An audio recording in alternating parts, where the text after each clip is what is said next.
Well, thank you, Madam Speaker. Madam Speaker, I rise to inform the House that today I am releasing the draft of the Tasmanian Government's Sustainable Industry Growth Plan for the salmon industry for public comment.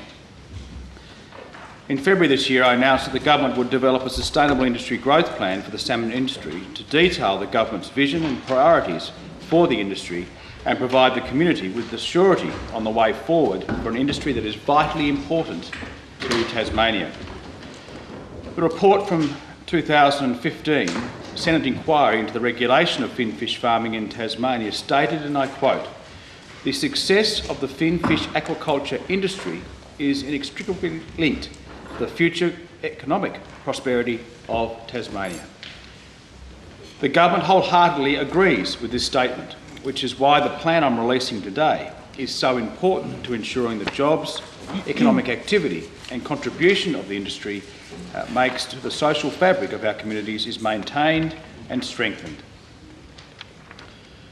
The industry has grown to be an industry Tasmanians can be proud of, and with very good reason.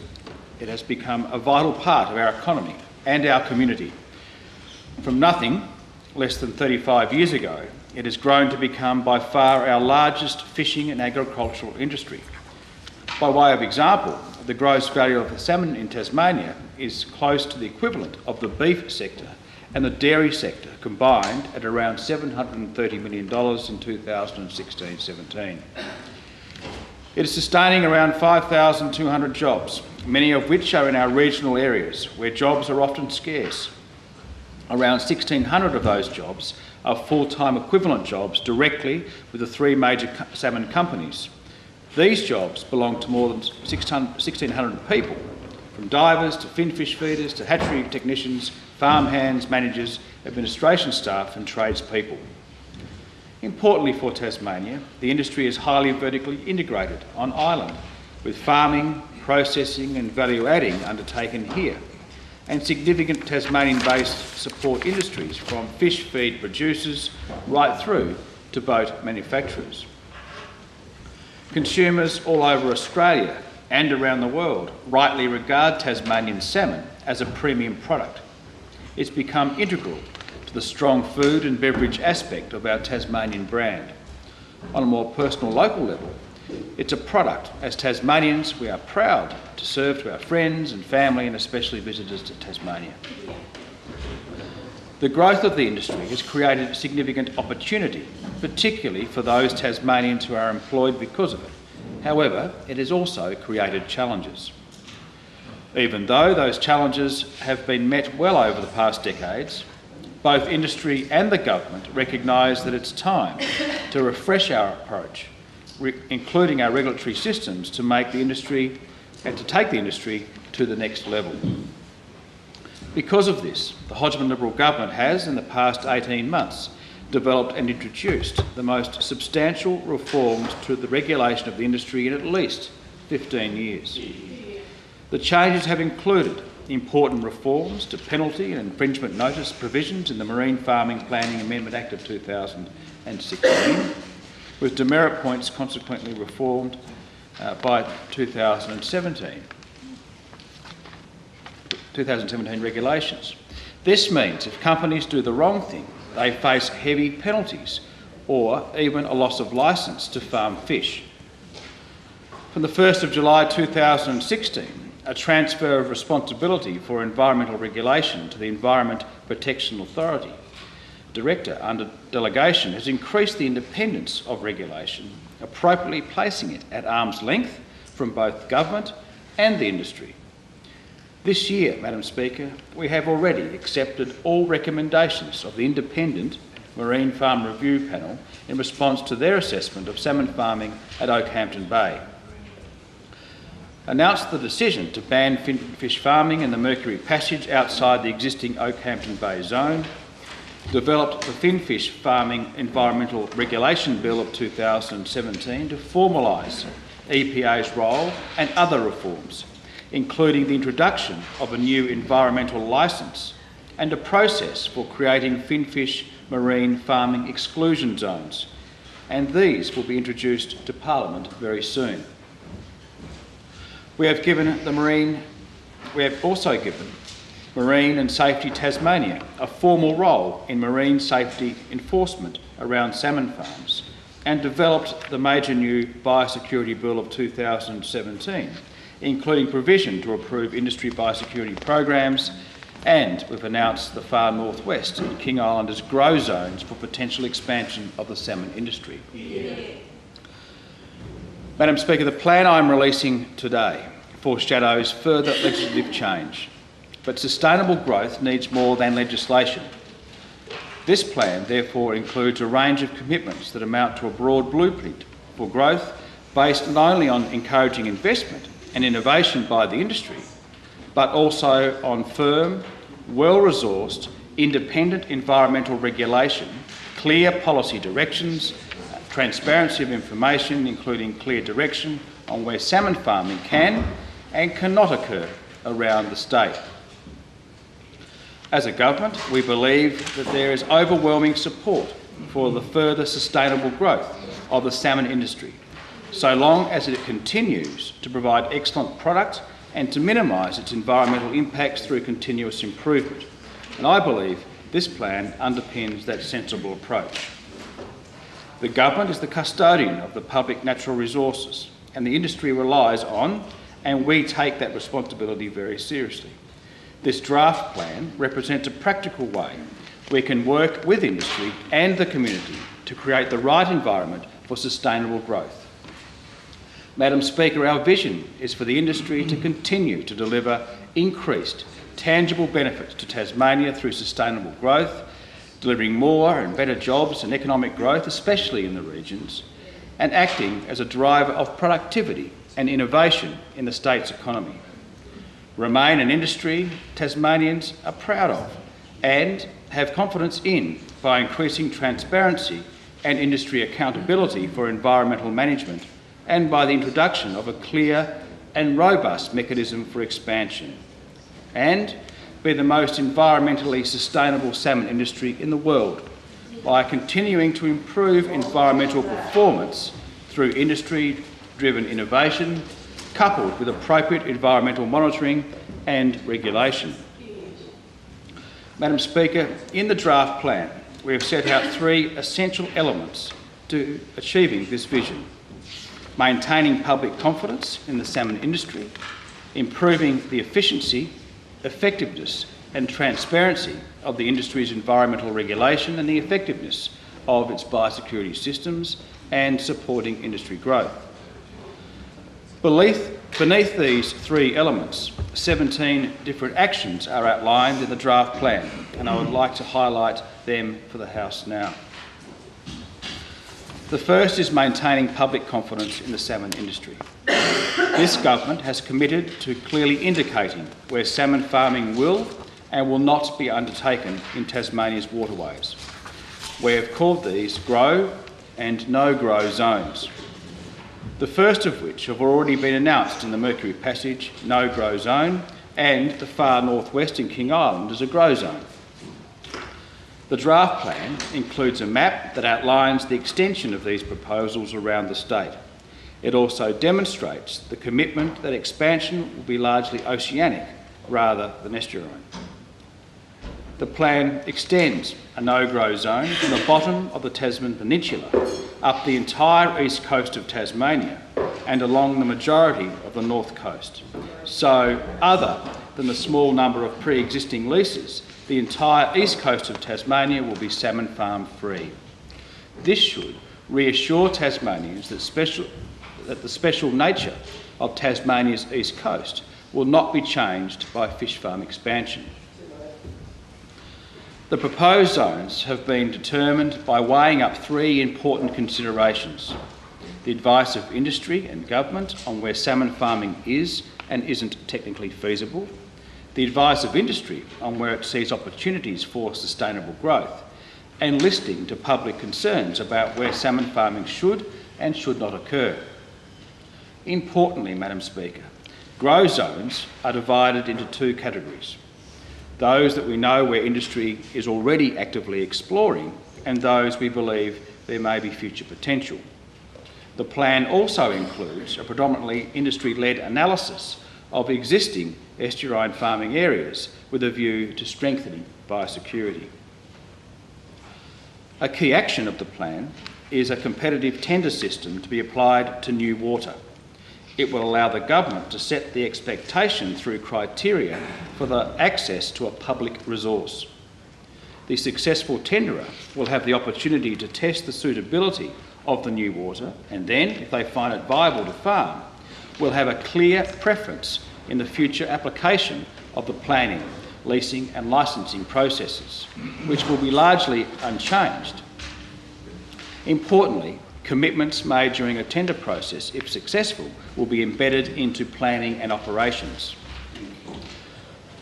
The establishment, through legislation, of a tender advisory committee to advise the Minister on which areas of water to tender and on setting of criteria and selection of successful tenderers is another key component of the plan.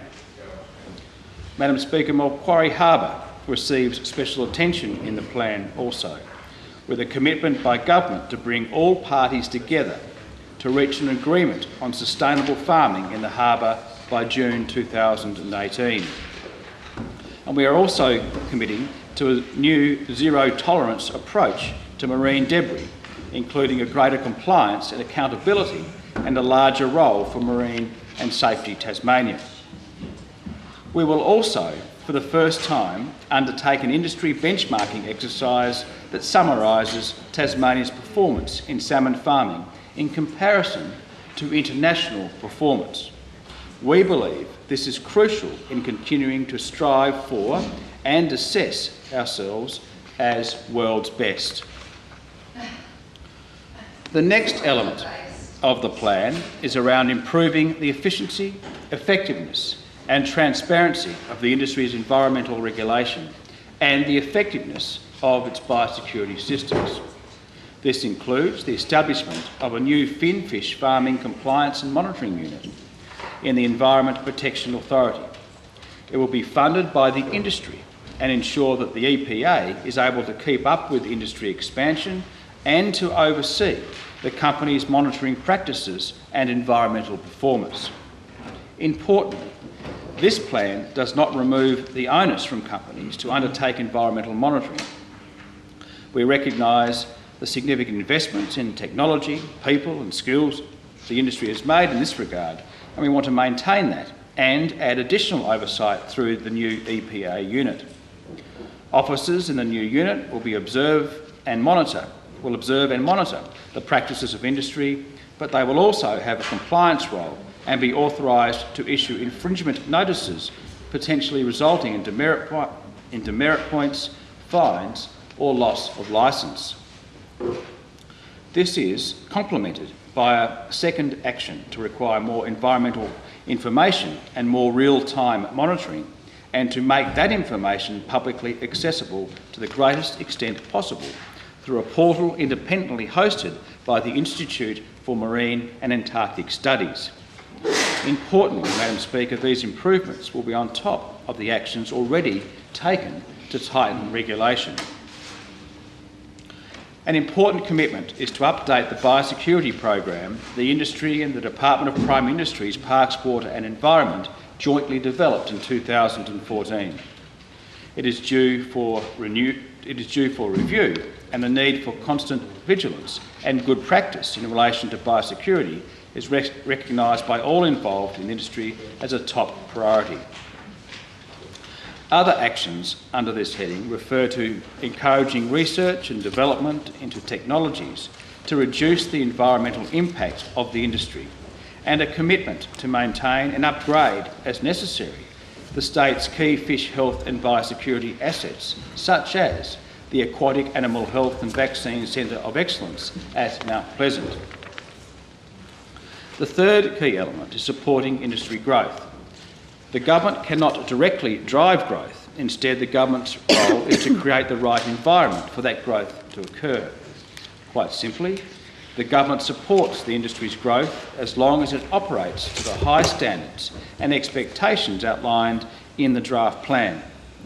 The potential positive effects for Tasmania, particularly in our regional areas, is the main reason why this government is so keen to look beyond the current marine farming areas to new water and new ways of farming.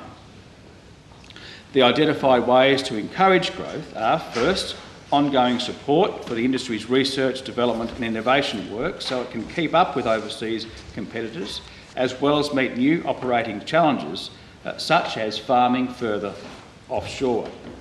Second, the government can assist by supporting the link of the industry to the state brand and by using its capacity to support and develop export markets in order to Order. There's to be no interjections. Members know that. Second, government can assist by supporting the link to the industry to the state brand and by using its capacity to support and develop export markets in order to reinforce the industry's growth opportunities, including in the expanding ancillary sector. Third, the government can continue its critical support for training and career development, including through the highly successful Seafood Pledge that delivers funding to Seafood Training Tasmania, and we also commit to implementation and review of the industry's workforce development plan. Madam Speaker, this government knows it is time to act. We have already shown a willingness to make decisions and make changes in relation to salmon farming, and this plan represents the next step, which I believe is an urgent step. In developing this exposure draft plan, the government has benefited from input from many in the broader community, or broader industry, such as the many businesses that support the farming sector itself. I'm very thankful for this contribution, and now it's time to seek the views of the wider community on the plan, which will now be available for comment for a month until Friday the 8th of September. Madam Speaker, the government looks forward to a lot of community discussion through this process and hope, of course, that the final plan will be improved as a result of the feedback that we receive over the next 4 weeks. But even now, we are confident it provides a secure blueprint for growth in terms of assurance for the wider community and the industry, and good regulation in the public interest and for the long-term benefit of Tasmania. The Honourable Member for Braddon, Dr. Broad. Thank you, Madam Speaker. And can you firstly move that the matter be noted? Ministerial statement be noted. Thank you. Since I arrived in this place approximately 4 months ago, I've heard the Minister state on a number of occasions the tough and strong action he has taken on the salmon industry. He stood up here in question time especially and defended actions and the loss of confidence in the public has lost confidence in the government's ability to regulate and administer the salmon industry, and in response the Minister has stood up in the Parliament and on a number of occasions discussed all these brilliant changes that he's made. When we got to estimates, the discussions about the tougher penalties, the demerit points and the ban on finfish farming in the Mercury Passage, it was revealed for all that there were no regulations had been put through, so the new penalties didn't have any teeth, no demerit points had been awarded, and the ban on finfish farming in the Mercury Passage was a piece of paper that was put out the day before, or on the morning of estimates. So what we've seen here today is the Minister again quoting all the stuff that he's supposed to have already done. This forms a key platform for the government, but this is stuff that he's been spouting that he's already done. So it was revealed in estimates that there actually was no action. So instead of putting the regulations through Parliament to put teeth to their so-called policies, what they've done now is they're putting the Finfish Farming Bill up to put those regulations into legislation. That's great, that's all good, but it seems like they didn't have a hell of a lot of other inspiration. So what they've done is followed the lead of the Labor Party and gone to our policy supporting the Tasmanian salmon industry. Now, I've been in consultations with the industry since I was given the primary industries portfolio, but I can see here, I can make some pretty good comparisons between our policy, which has been in place since last year? Well, before I even arrived. So, let's go through here. Remote sensor technology should be used to collect real-time environmental data. That's our policy. This is complemented by a second action to require more environmental information and more real-time monitoring. Thank you for following our policy. That's amazing. Great. Resources of the EPA must be bolstered to allow them to adequately regulate the industry. That's our policy. An important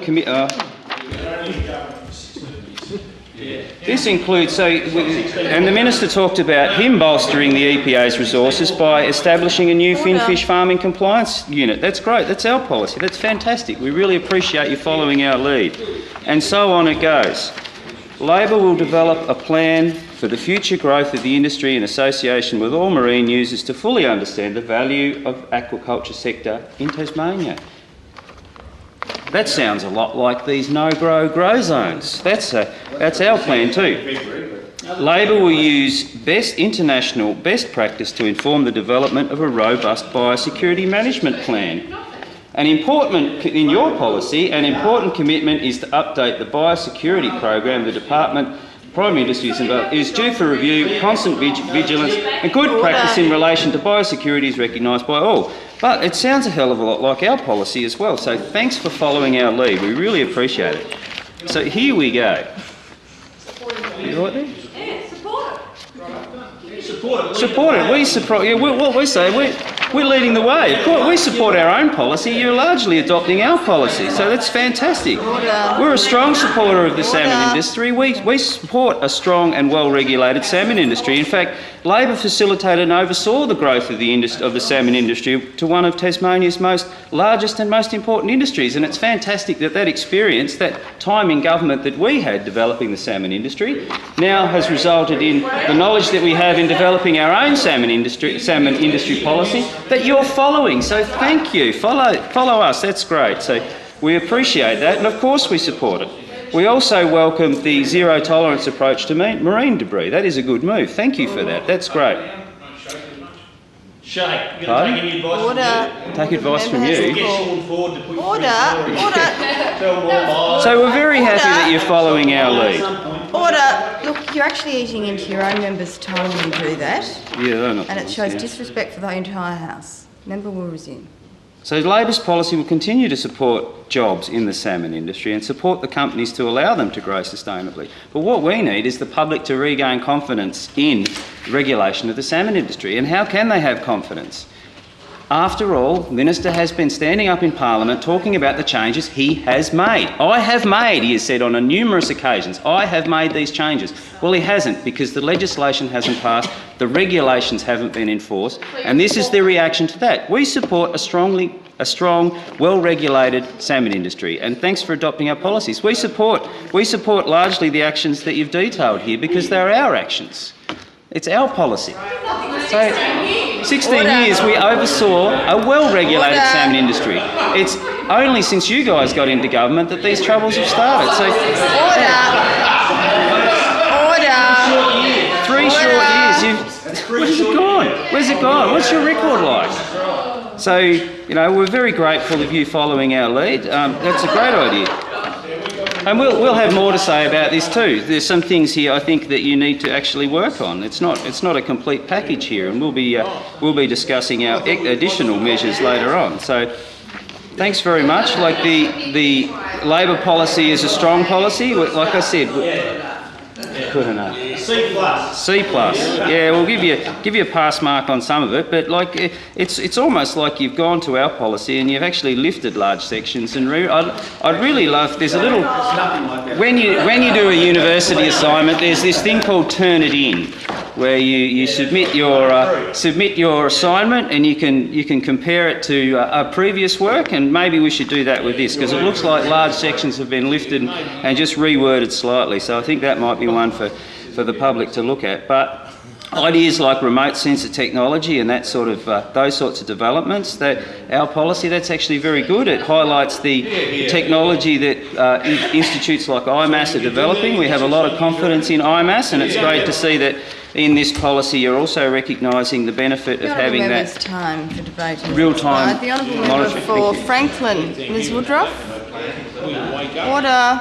Madam Speaker, Thank you, Madam Speaker. Well, the community have been watching and waiting and wondering when the government was finally going to release their so-called sustainable plan, and that's the last time I will use that phrase, because there is nothing sustainable about this grow plan, except for the electoral prospects that the Liberals are hoping to ride through on the next election by showing that they will do anything, absolutely anything, to put the interests of 3 companies first, ahead of the science, ahead of independent regulation, ahead of the community, ahead of all the other concerned stakeholders who have not had a say, who will not be heard by this sham process, a 1-month sham process about a process that the Minister knows himself because of the legislation that he has got in draft consultation phase. The Minister knows himself that the legislation he's proposing to bring in will mean that the marine farm plans that are in place, already in place, all of those leases that are clustering around the Tasman Peninsula, clustering in large parts of Storm Bay, hugging the shores. Port Arthur, the lease in Port Arthur, Finfish lease, 45 metres from the shore. The Minister came into Parliament months ago and he was proposing oceanic. We will go oceanic. He promised to define that when I asked him. No definition, because we know that the leases that this sham plan, that your sham legislation you're proposing to introduce, will endorse are the ones that are already sitting there. It's called Storm Bay for a reason. It's a bay. A bay is not an ocean. You know, we have the industry itself on record of saying that they understand sustainable fish farming cannot occur in inshore areas. We have the CEO of Human Aquaculture, Francis Bender, who said we have to get out of inshore fish farming because it's a disaster. So this plan has been created as a lifeline for an industry which has trashed Macquarie Harbour. It has seriously devastated the values of the World Heritage Area. We have 3 companies who are desperate to springboard out of the disaster they've created on this government's watch, with the complete complicity of the Labor Party, who are lockstep in this matter. They have one policy, and as the member for Braddon has just said, you know, they're our actions. Because we're grateful you're following our lead. It was the Labor Party that gutted the Marine Farm Planning Review Panel's authority to make decisions. It was the Labor Party who pushed through ministerial decisions, overriding the science. That's what this government has done. They've continued to override the science. What we want a sustainable plan. We have to stop the expansion of this industry and look. We have to listen to the science. We have to listen to other stakeholders. What about all the communities, the wreck fishers, the tourism industry, food tourism, the fastest growing part of the tourism sector? And yet we have chefs here saying that they can't prove provenance. There's no social licence. There's no environmental licence. They wanted a commitment for strength from this government, and they've had nothing. What this plan will do is written by industry, for industry, and it's writing out the community. It's writing out the scientists. It's writing out all of the other stakeholders who wanted to have a conversation, a proper conversation, not to have a look at this sham plan for 4 weeks. Where's the appeal rights? Where's the science? Where's the evidence? Where's the definitions? I mean, this is what you are saying is a sustainable plan. Do you understand what sustainable means? You sat in Parliament the other night while I read in an adjournment debate the story from a Year 12 Hobart College student about the future, 100 years. That's what the future is. It's not the next election. You know, this is a serious issue for people in regional communities who want jobs to be there in the future. They want them to be there. They understand real. It's got to be based on something real.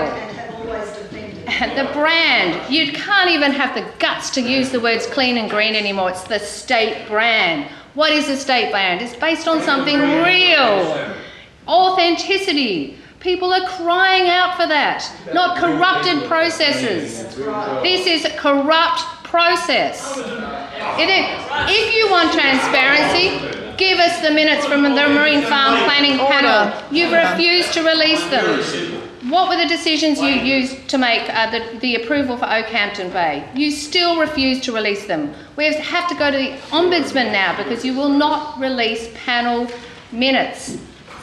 This is public money. They have a right to know how you are consistently abusing the processes of government for the interests of certain sectors and riding out the community, riding out the marine environment. So this tenderer is just going to, Macquarie Harbour is going to get special attention with the plan. No wonder it's going to get special attention. It needs it because parts of it have been permanently damaged. Yeah, well, Mr. Broad, if you want to talk about science, why don't you listen to the scientists who have the member will address through the chair.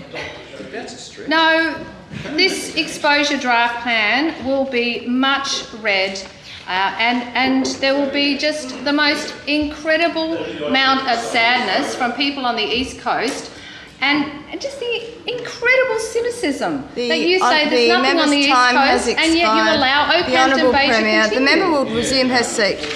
The Premier has the call. Madam Speaker, and I welcome the opportunity to speak to the plan that we're releasing today, to acknowledge the work done by the Deputy Premier and indeed relevant agencies to develop this plan that has been assisted through the input of business and those who work in the industry and around it, those in support of the industry and indeed other organisations.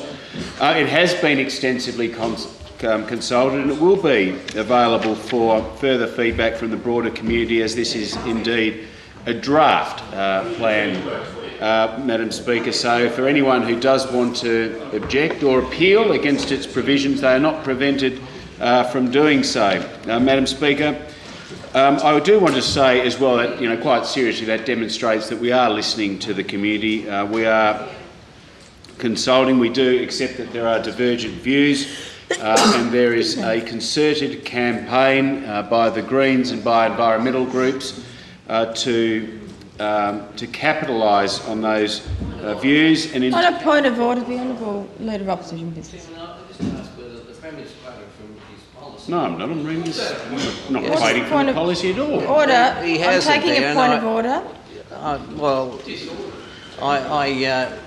It's a matter of ministerial statement here, and we have the policy, and the members here in the chamber have not been circulated with that policy. Oh, for goodness sake. I don't take the point of order. The Premier is making a contribution on the whole topic of the ministerial statement and can refer to things that he wishes.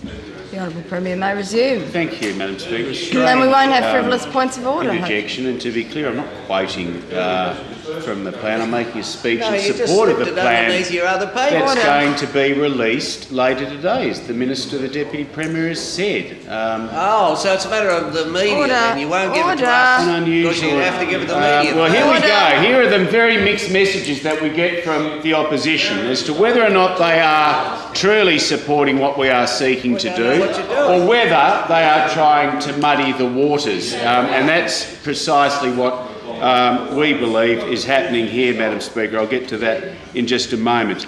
We believe in this industry. We believe in its future. We accept that as it grows, it needs to be placed on a firm and sustainable footing. Its future does depend upon contemporary environmental monitoring and regulation that we are taking action to provide, that its future requires certainty and clarity about how and where it can grow, and we are providing that with this plan. And we do need to maintain public confidence in this industry, which the plan and the Deputy Premier have acknowledged. Madam Speaker, so as a government we are taking responsibility and taking action to address these various perspectives and to produce a plan that provides a sustainable path for an industry which is an important part of Tasmania's economy, which does employ thousands of Tasmanians and support hundreds of Tasmanian businesses. It does provide a high-quality premium product that is so closely connected with our brand. And this is a plan that has recognised that, yes, there are community concerns, and it does seek to strike an appropriate balance. But I will say that the balance has indeed shifted, ironically some might say, under this government, a Liberal government, to increased and strengthen protections and environmental monitoring. It's taken a Liberal government to actually do this, because under a Green Labor government, there were no moves to strengthen the regulation and monitoring around this industry. I've had enough of the member for Franklin Ms Woodruff. She's on a first and final warning. Constant yelling across the chamber is not only disrespectful to the Premier who has the call, but to the entire House. That goes for all members who yell at members. The Premier will resume. It is an inconvenient truth to the Greens that under a Labor Green government they did not take the action that we are taking as a Liberal government to strengthen environmental protections and regulation of this industry, and that's precisely what this plan and what our actions go to. So we've taken action indeed where Labor and the Greens have failed to do so. We've established an independent regulation system, we have introduced legislation to further strengthen the regulations. We are increasing penalties for those companies who breach the law, and we are setting out in this plan very clearly where fin fish will be able to be grown both now and potentially into the future, and where it won't occur. Yes, there are existing leases, of course, which some in our community don't support. The Greens and other environmental groups have said very clearly that they object to farming operations right across the state. But I will say that with respect to pre-existing leases, and there are indeed, and of course there is on the East Coast, concern around the operations at Okehampton Bay, a pre-existing lease that was granted by a former government years ago.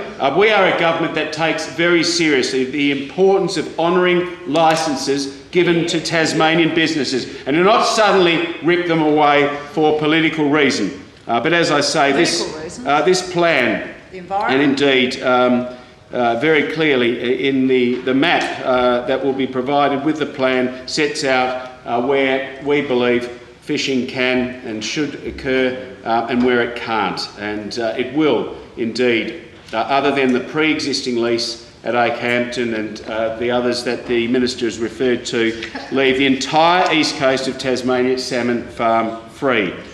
We have, I will say, with respect to Okehampton Bay, and whilst the Labor Party are very uncertain and a little unconvincing in what they say as to support of the industry, will claim credit for what we're doing. So I assume that means you are ascribing and supporting the plan that is outlined.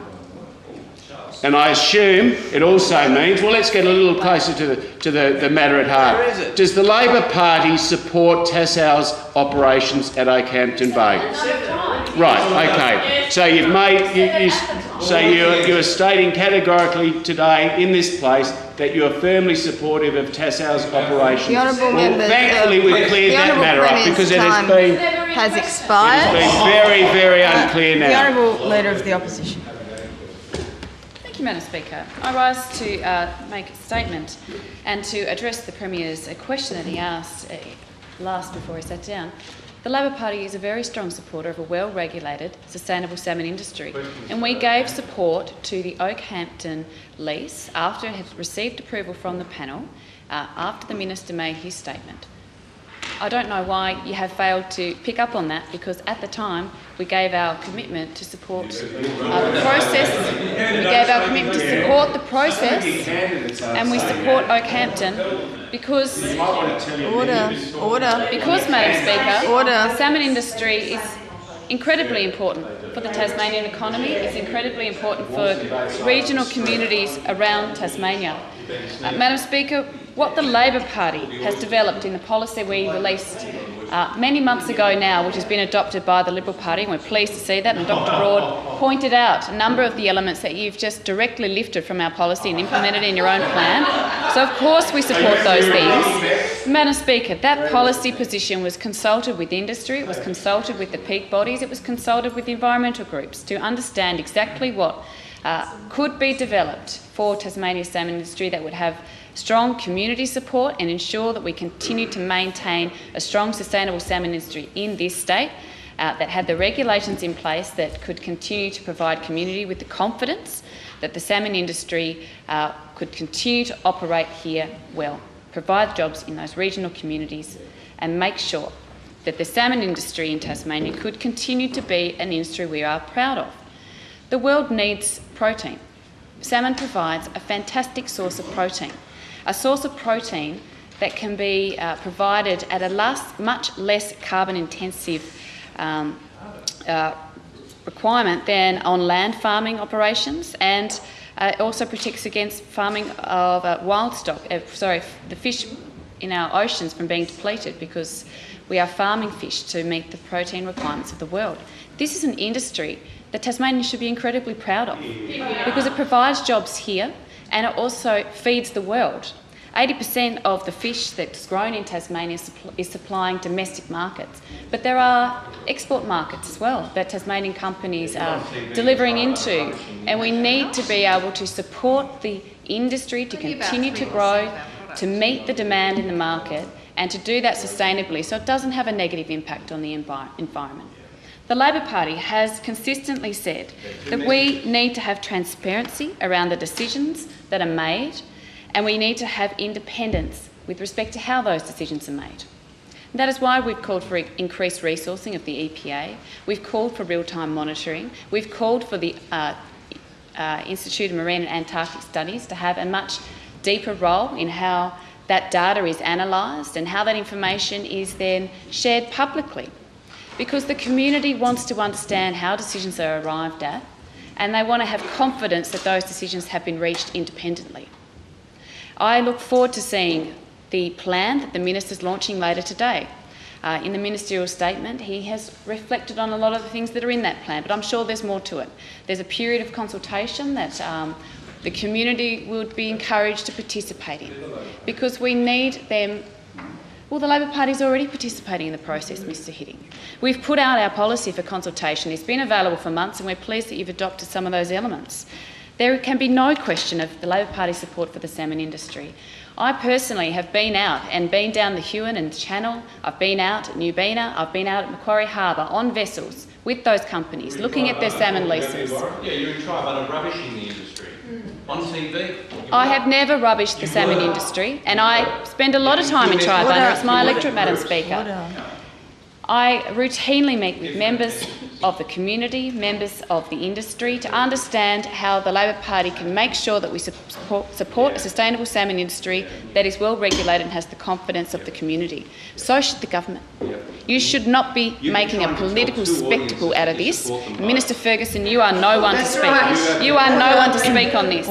You are turning this into a political circus, and you should be ashamed of yourselves, because what you're doing in the process is damaging the integrity of the brand of Tasmania and damaging the integrity of those industries. Every time you make this political, you do damage to the very industry you're purporting to support. You should be ashamed of yourself, and you should be ashamed of your actions. The Labor Party is the one that's been consistently supportive of sustainable, well-regulated salmon industry. If it weren't for the Labor Party, we wouldn't have those very strong industries operating in Tasmania the way that they do today, Madam Speaker, and that is a fact. Dead heat. The honourable member for Denison, Ms O'Connor. Thank you, Madam Speaker. Let's be clear here about why we're having this debate on the draft plan for the finfish farming industry in Tasmania. I believe that this is to cover for the extremely volatile situation at Risdon Prison. I note from the Corrections Minister's answer in here this morning that he had a meeting last night with the Acting Director of Prisons at 8 p.m. We got the email with the order of business today, and that was sent out at 8:49 p.m. last night. On a point of order, the Truth hurts. As far as I'm aware, had to do with the salmon industry, and I'm trying to realise what. What's your point of order? Relevance, Madam Speaker, to the topic we're discussing. Remember the number of Well, Thank you. well, I will.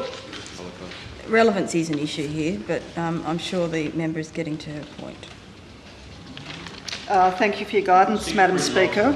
I'm simply pointing out the cynicism of the Liberals in government who use the forms of this House to run cover for incompetent ministers.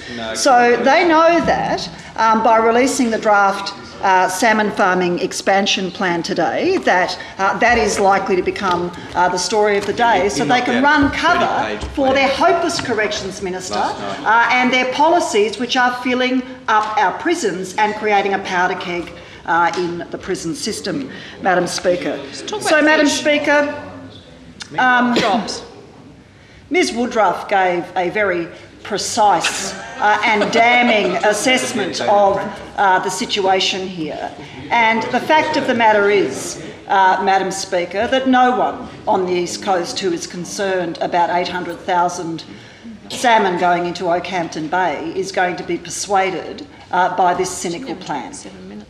Nobody. It will not save the Liberals, and in fact it won't save Labor on the East Coast, because the depth of concern there about the impact of fish farming on Okehampton Bay and Mercury Passage is deep, and it's getting stronger.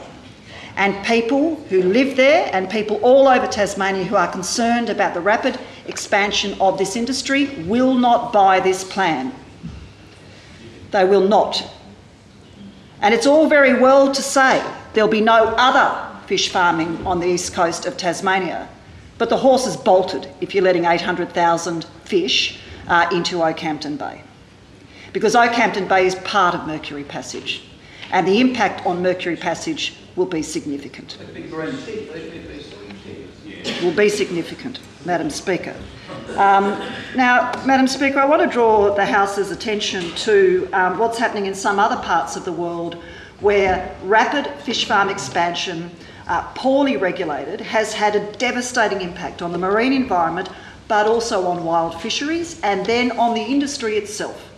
In Scotland, for example, which went through exactly this debate, and we saw a rapid, massive expansion of salmon farming in Scotland, there is sea lice infestation not only of the farmed fish, but of the wild fish. And wild fish stocks have crashed in Scotland because of this industry and governments that failed to regulate it and just let it go gangbusters for expansion. And that is why the recreational fishers and the shooters and fishers and farmers are so concerned about rapid fish farm expansion, because of the potential impact on wild fisheries. And this is real. This is a real and present threat. You talk about that when you go. Well, I don't know if you've spoken to the rec fishers or the shooters, fishers and farmers, but the concern is actually that it will jump into wild fisheries, and it will also impact on trout fisheries. If you listen to people who work out there, if you listen to people, for example, who take trout tours, you will understand that the concern is real and it's based on the science. It's not based on the science. It is based on the science. I'm talking to you about Scotland. So what's happened in Scotland is that wild fisheries upriver have been contaminated as a result of rapid fish farm expansion. We don't have wild salmon. Go and talk to some wreck fishers. Species. Go and talk to some wreck fishers. It's not just about wild salmon. Order. The interjections will cease and the member can address through the chair. Order. Well, in Scotland, for example, the Scottish industry has spent around £300 million trying to control sea lice infestation. Last year, lice killed thousands of tonnes of farmed fish, caused skin lesions and secondary infections in millions more. Norway produced 60,000 tonnes less than expected last year because of lice, and Canada and a dozen other countries were all hit badly. So, in total, it's estimated that companies across the globe need to spend around $1 billion a year on trying to eradicate lice and the viruses and diseases that they bring. And of course what this means, Madam Speaker, is that more chemicals and antibiotics are going into the marine environment. The Honourable Member for Braddon, Mrs Ryler. Thank you, Madam Speaker. I welcome the report, wholeheartedly, the report that is open for public consultation, and congratulate the Minister on producing this leading plan for our industry. This government is the strongest supporter of our salmon industry. This industry is worth more than $500 million annually to our economy and supports thousands of jobs directly and indirectly, both here and interstate.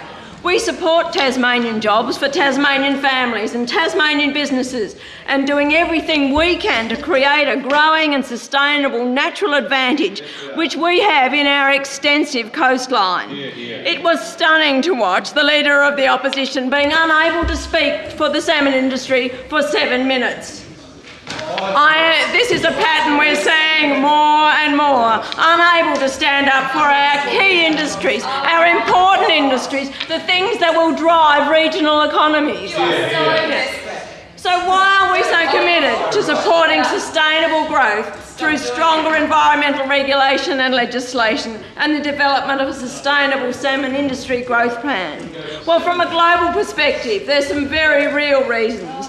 The UN have said this report shows that capture fisheries can be managed sustainably while also pointing to the enormous and growing potential of aquaculture. In Australia, Australian aquaculture, from some studies by IBIS, this growth in Australian aquaculture emphasises the role that aquaculture has played in creating a more sustainable fishing sector in Australia by supplementing the declining volumes of seafood caught in the wild.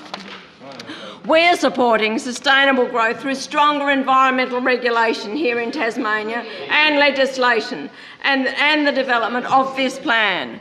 We are showing through strong majority leadership on this issue. Yes, my words, strong majority leadership on this issue, in stark contrast to Labor, who were stuck between appeasing their unions and appeasing the Greens on salmon farming. The fact is, you cannot be trusted on the future of this industry. When it comes to the Greens, it's just like forestry. They want the industry shut down and do not support jobs in regional areas. They are now on the record for opposing salmon farming in Macquarie Harbour, the Tasman Peninsula and the oceanic farming, I might add, in the far northwest and at Okehampton Bay. Under Minister Rockcliffe, we have undertaken a raft of improvements to strengthen regulation and ensure community confidence. Time for debate has expired. The question is that the ministerial statement be noted. All those of that opinion say aye. Contrary, no. The ayes have